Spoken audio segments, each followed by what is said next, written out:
Oke deh, ini ke 67 ya, DST sama. Oke.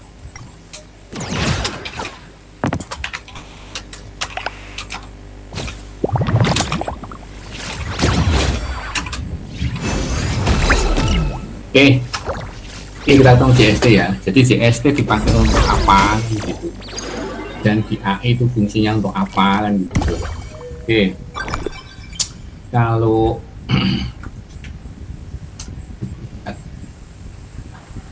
ini ya,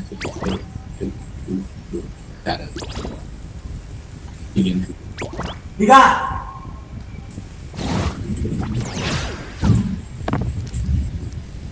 Oke, nah JST ya kan itu sebuah AI yang digunakan untuk kita pakai sains sebelum slide.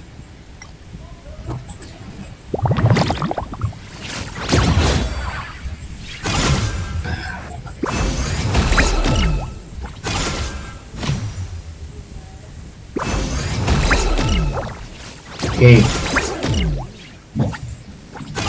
Nah, jadi JST kita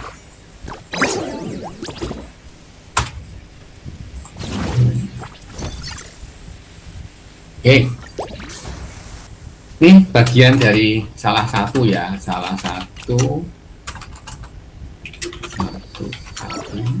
kan, bagian dari AI.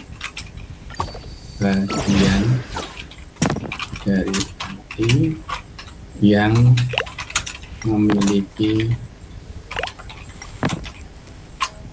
fungsi rekognisi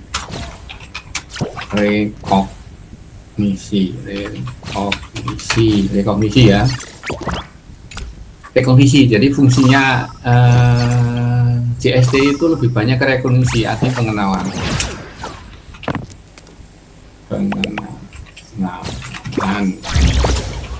Yang dikenali apa? Polanya.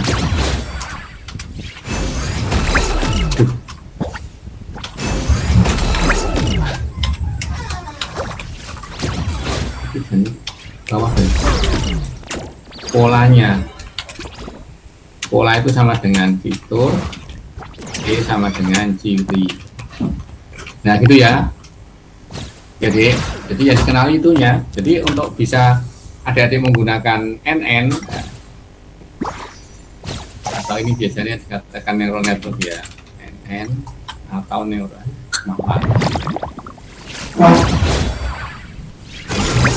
atau neural network.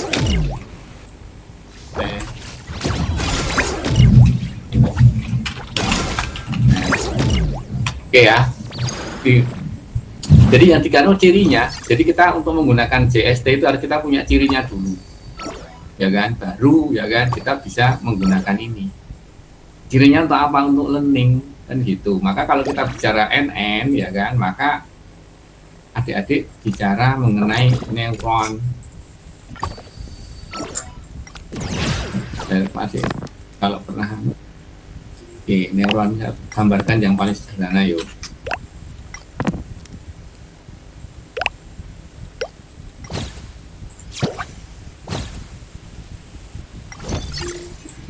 Nah ini yo.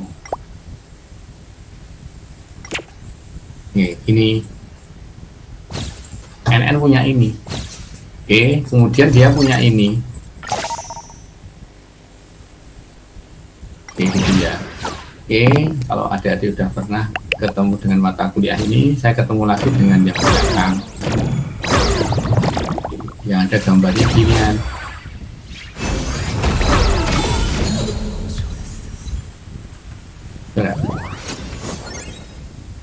Oh, warnanya sama. Kasih putih ya. Nah, gitu.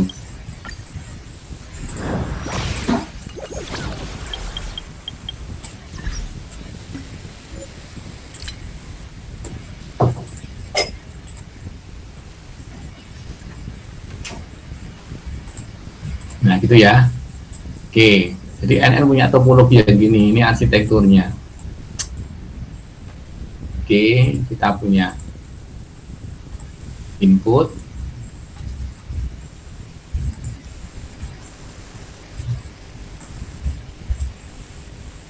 Nah, itu.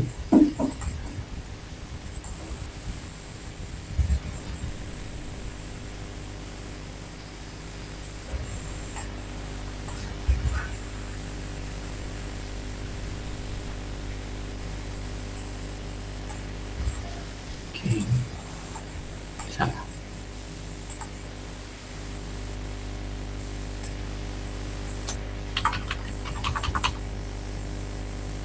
Oke, kita punya lagi outputnya.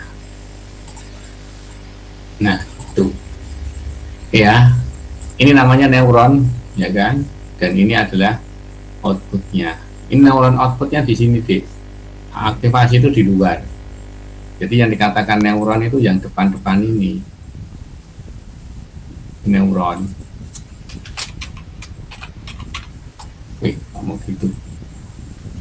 Oke, aku punya lagi. Oh.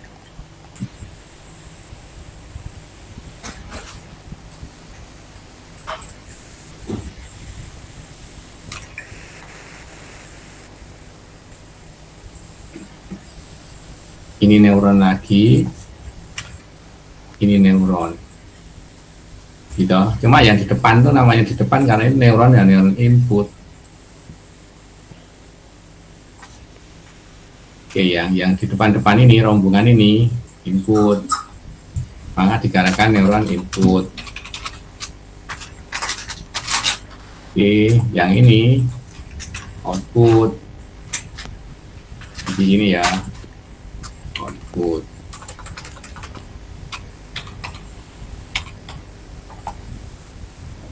Oke, yang sini ya kan, ini aktivasi ya kan, enggak.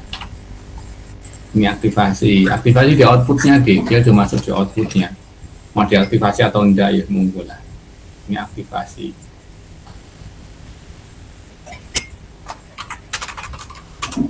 Aktivasi. Baru bahasa Indonesia. Aktivasi. Ya. Ini kayaknya adik-adik sengaja ya, Dek. Ini jam berapa masuk? Masih jam berapa? Ini 8 sekian, padahal jam 8. Tak nonoai lah ini yang baru masuk.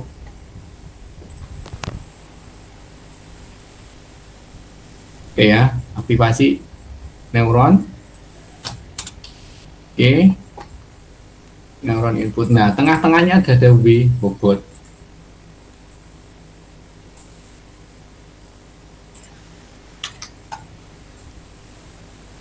Ya ini ya, ini W, bobot ya, bobot atau W. Bobot, ini ada bobot lagi. Bobot 1, bobot 2 beda nggak? Beda. Oh. Kalau ini katakan W1, W2, ini dikatakan W1, W1, baik ya. Ini neuron 1. Oke, saya katakan ini neuron 2. Inputnya kan di situ.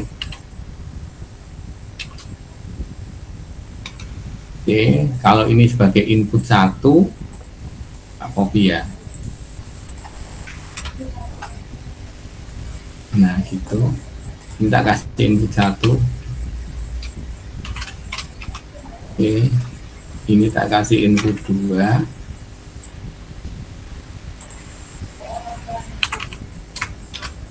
Oke, gini ya. Oke.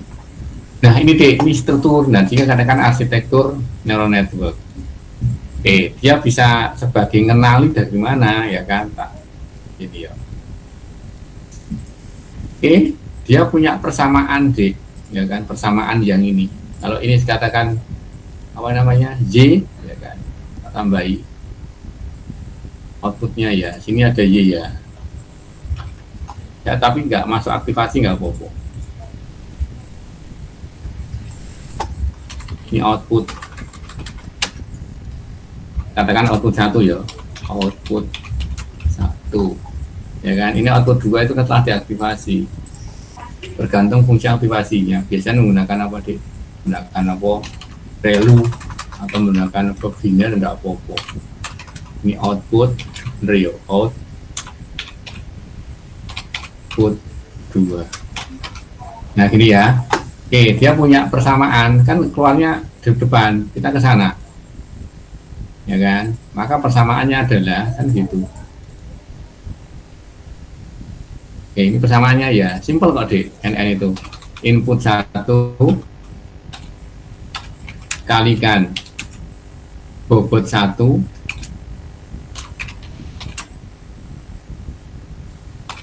B1 ya, ditambah dengan kurung ya ini ya. Nek kali kan tidak perlu dikurung, ada apa ya, ditambah dengan input 2 ditambah dengan dikalikan dengan bobot B2. Oke, nah ini dek sama dengan output, sama dengan outputnya itu. Nah gitu, untuk 1 ya. Nah gini deh, ini persamaannya gitu ya kan, sesimpel ini ya kan. Ingat ya kan, kuncinya ada di sini di NN itu. Output itu kelas D, jadi nanti kita hitung kelasnya ya kan. Jadi NN itu ada 2, unsupervised sama supervised ya kan. Supervised itu yang dikelaskan, ada kelasnya. Unsupervised itu tidak ada ya kan. Nanti detailnya kita lihat di NN ya. Oke, saya agak simpel aja. Kenapa seperti ini bisa mengenali, bisa sebagai pengenalan ya toh? Karena ini ada sifatnya ini kita kompas saja ya. Ini kita hilangkan, ini arsitekturnya seperti ini. Kalau kita lihat ini arsitektur seperti gambar ini. Oke, saya memaknya gimana ini? Nah, ini arsitektur ya. Semua ini namanya arsitektur. Arsitektur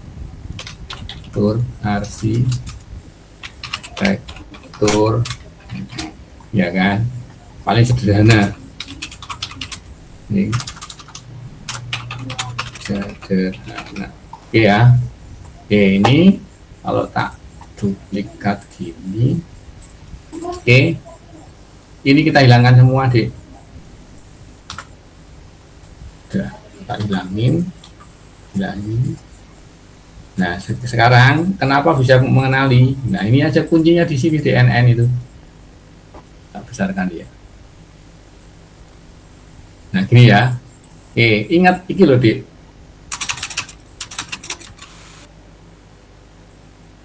Nah ini faktornya di sini. Kalau ini ada tak duplikat, sebentar. Duplikat ini orang. Copy ya. Oke ya. Nah, kuncinya di sini nih.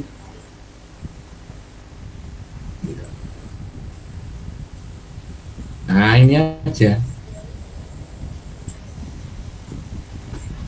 Iya. Salah. Ini harusnya ada isinya. Saat.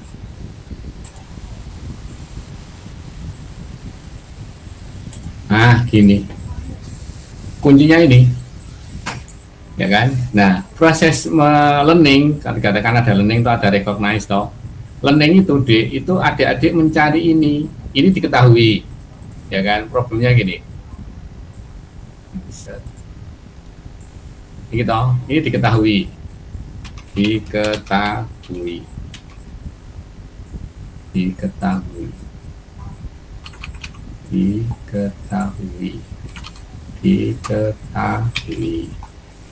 gitu. Input ini juga diketahui besarannya, kan nggak mungkin namanya input tidak diketahui. Kalau kita buat kuning, ini tak buat kuning. Oke, kalau ini tak kopikan,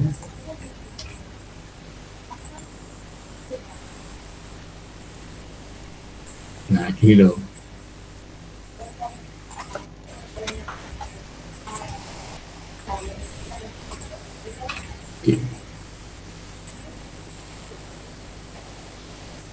Input kalikan. Wah, sorry yang saya salah deh. Tadi harusnya ada ininya. Yang tadi yang atas dibetulkan ya kalau ada yang salah. Nah, gini.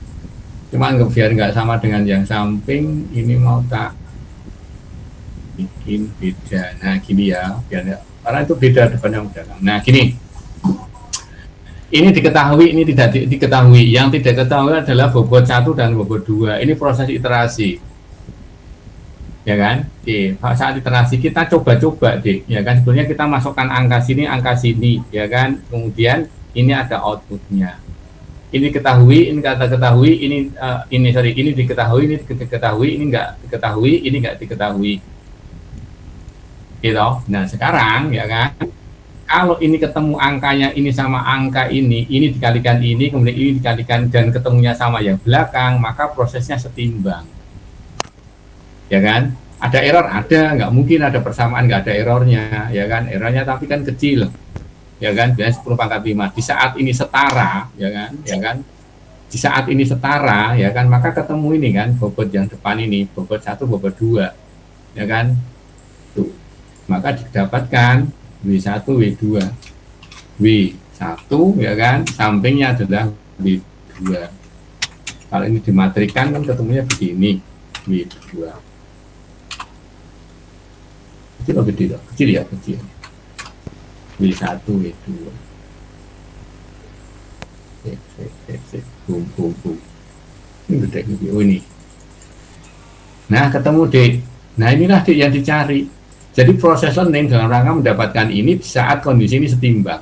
Ingat sama dengan Pak sama dengan pas enggak, ya kan? Berarti ada errornya, ya kan? Nah ini dikatakan ini tak tulisnya ada errornya, galat. Ini kita sudah bicara toh galat. Ya kan? Biasanya dipakai adalah biasanya lo ini, ya kan? Biasanya 10 pangkat min 5. Oke, supaya ini nggak salah kan pakai ini. Nah gitu, ini malah benar. Oke. Tuh, nah kita dapat ini, ya kan? Tuh. Nah sekarang kalau sudah setimbang ada input, ya kan sama dengan ini, maka hasilnya adalah jawabannya. Gitu ya. Nah itu kelebihannya, ya kan? Nah proses untuk mendapatkan ini ada iterasi yang terkenal dengan nama learning. Ya kan, proses mendapat W1, W2 itu adalah metode menggunakan apa? Iterasi. Iterasi coba-coba angka yang pas ya dikenal dengan learning. Nah, gitu dia udah selesai. Prosesnya itu iterasi dikenal dengan learning. Jadi adik-adik kalau istilah kalau di NN nanti di ketemu di learning dulu, ya kan, itu dalam rangka memasukkan angka supaya ketemu bobot apa, ketemu bobot saat setimbang, ya kan. Setimbang pas nggak mungkin, tapi bisa dekati dengan namanya galat gitu dong. Nah gitu ya, ngoten tuh, ya kan. NN bisa hebat karena itu. Oke, dipakai untuk recognizing ya. Oke, sampai sini ada pertanyaan sebelum tak lanjutkan ke fuzzy logic. Oke, sambil dulu kita fuzzy logic di mana tuh? KB di B7. Nanti kalau ada crop mana yang ada.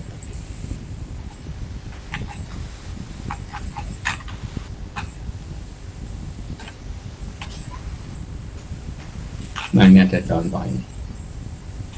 Nah cocok ini. Langsung tinggal ini. Oke. Break pokok nggak usah nggak itu cuma break pokok. Oke, sampai sini ada pertanyaan Dek? Kalau enggak tak lanjutkan dengan fuzzy logic. New. Oke, fazilosi.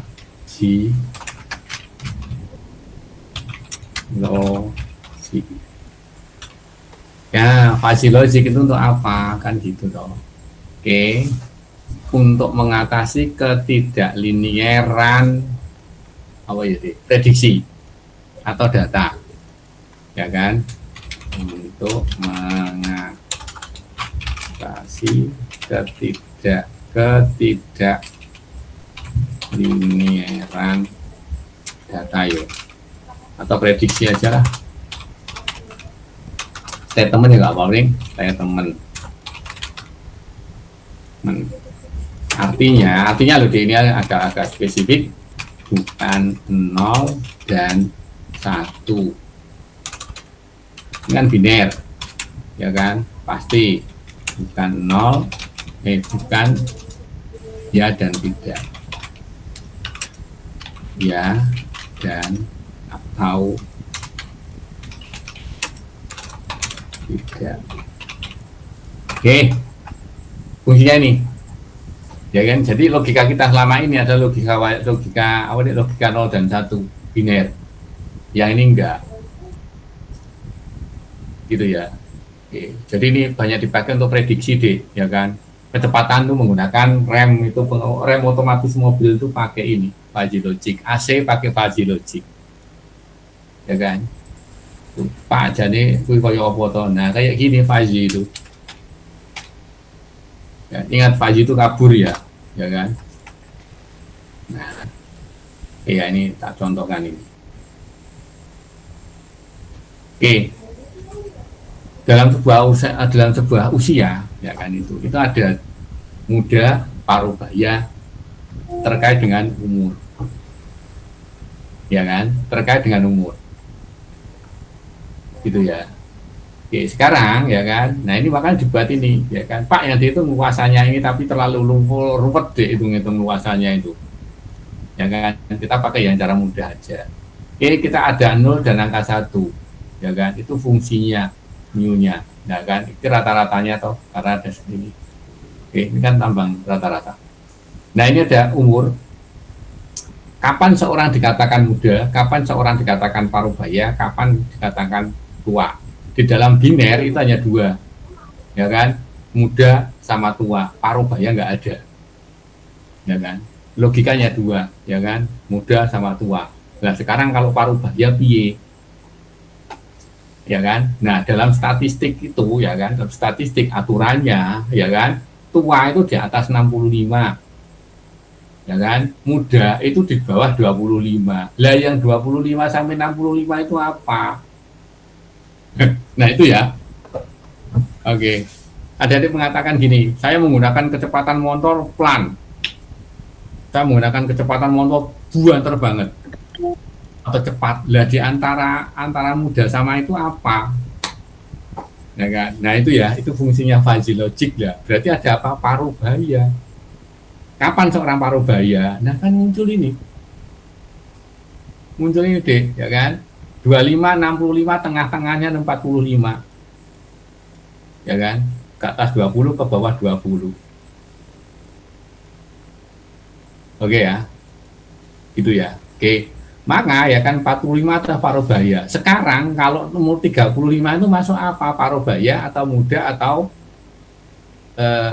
atau parubaya? Sama, usia 55, ya kan, itu tua atau parubaya? Belum, parubaya sudah lewat, gitu ya. Nah ini ya kan, maka ya kan tergantung ininya. Oke ya, ya kan. Jadi yang dikatakan parubaya itu justru mulainya dari 35, ya kan. Nah pasnya parubaya di 45, ya kan. Maka dikatakan Pak ini agak parubaya, tapi sudah lewat muda. Sama, ya kan. Adik-adik umur 50, ya kan, ini tua belum, karena tua itu ya adalah di saat ketemu tua ini, ya kan, 65, ya kan, makanya turun ke sini ke sana, ya kan, belum Dek, tapi parubaya udah lewat, tua belum, makanya agak tua, lebih dari parubaya, Nah ini di Fazi logik. Jadi kalau Fazi logik dipakai untuk hal-hal seperti ini, maka banyak dipakai. Kayak ada di ACD apa namanya di ruangan ya kan. Begitu orang-orang mengatakan agak panas, nah kan panas, ya kan. Maka dengan fuzzy logic itu bisa diatur deh, ya kan. Dan kalau diotomatiskan dia bisa ya kan memanaskan sendiri karena settingnya misalkan gini, ruangan itu ya kan isinya 2 orang, suhu sudah normal, maaf ya, suhu kamar tuh berapa sih, 20 ya, 20 derajat atau 18, ayo dingin ya, kita 20, begitu dimasukin 50 orang jadi panas, ya kan. Maka dengan fuzzy logic dia suhunya akan diturunkan, akan dijaga supaya tetap ya kan mempertahankan karena suhu orang itu kan lebih panas. Nah itu dipakai logic bagi fuzzy. Ada muda, paruh baya, tua, gitu ya. Itu dipakai fuzzy logic. Jadi fuzzy logic apa bagian dari sebuah AI ya kan untuk mengatasi ketidakliniaran atau ketidak on-offan atau ketidak ya kan, atau kabur. Tapi paling gampang adalah untuk mengatasi kekaburan statement, gitu ya, statement deh. Maka dikatakan logika kabur atau fuzzy. Nah ini itu ya adik-adik, besok diingat-ingat aja. Jadi kalau Pak saya untuk pengenalan Pak rekognisi, klasifikasi atau identifikasi saya pakai apa, neuronet.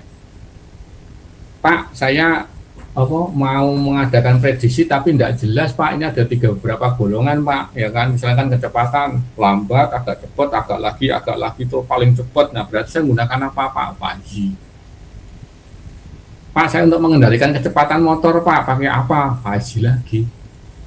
Pak saya mengatur AC pakai apa Pak? Pakai fuzzy, gitu ya kan.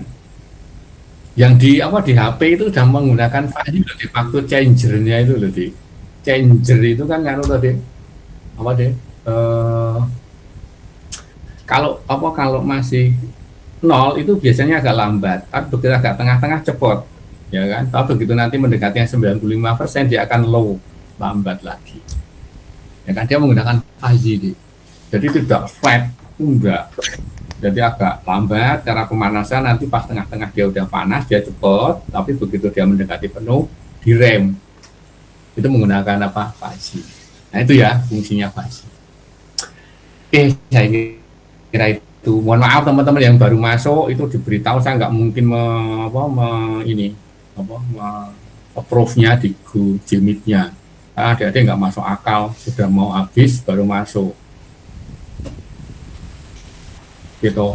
Kadang-kadang yang kayak gini deh, saya yang adik-adik itu sengaja itu kan juga kita sebagai dosen asal deh. Logikanya masa ya kuliah udah mau selesai baru masuk, itu fungsinya itu apa? Ya ada pertanyaan deh antara dua ini ya kan, secara basic tak kasihkan deh, basicnya seperti ini. Bisa kalau di kelas kalau mau tanya yang lebih agak konkret tak apa. Karena di kelas saya bisa demo langsung, mungkin agak susah. Gitu. Kalau enggak ini tak stop share-nya, tak simpennya dulu, tak stop share. Saya tinggal kurang 1 sesi. Sesi dia. Tak pindah abadi.